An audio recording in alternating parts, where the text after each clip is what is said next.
mistaken impression that many people have is that missionaries are arriving at pagan places, places where God has never existed in the beliefs of the people. This is completely untrue. Wherever missionaries have arrived at, God has been there beforehand. The Spirit has arrived beforehand. That's because we know that people, right from the start of civilization, right from the start of humanity, have had divine beliefs in the divine. Here is an example. I'm standing in front of a temple on the edge of Lima in Peru, a temple known, surprisingly, or maybe not surprisingly, as El Paraíso, the paradise, which has a time limit, they think, being founded 43 centuries ago, over 4,500 years ago, where the ancient inhabitants of this area worshipped certainly Astros, or what you might call astronomic phenomena, like the sun or the moon. Now we know that Jesus is the light of the world.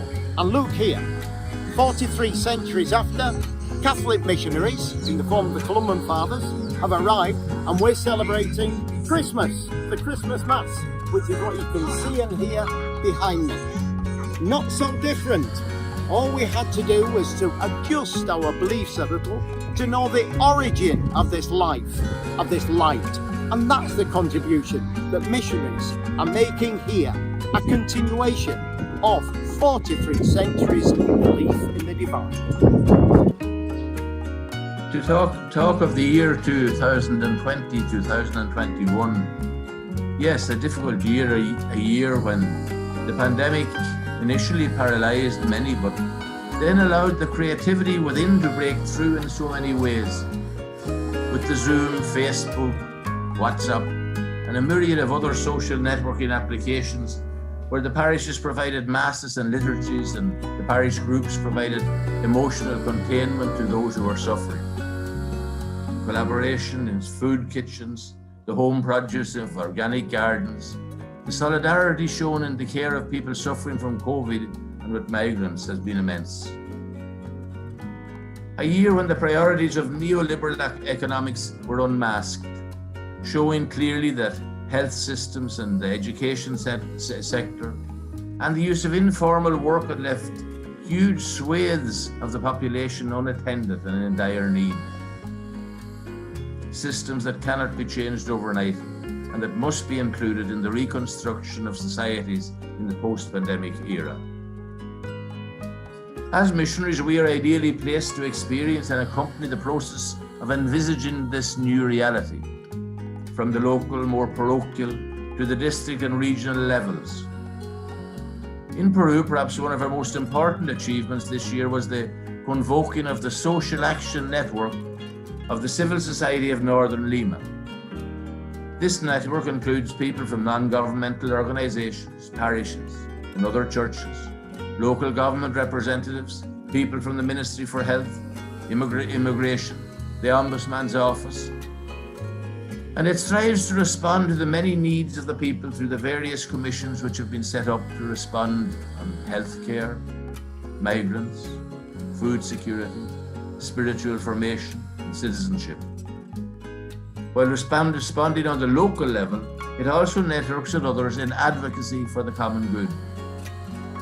As Pope Francis says, no one will ever openly deny that the poor are human beings, yet in practice, by our decisions and the way we treat them, we can show that we consider them less worthy, less important, less human.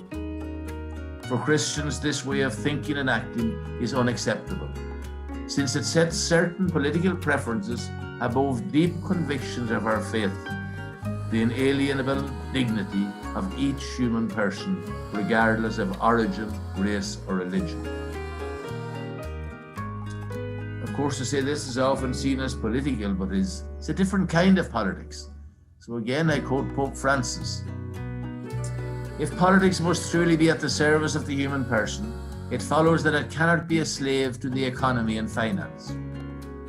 Politics is instead an expression of our compelling need to live as one, in order to build as one the greatest common good, that of a community which sacrifices particular interests in order to share in justice and peace its goods, its interests, and its social life.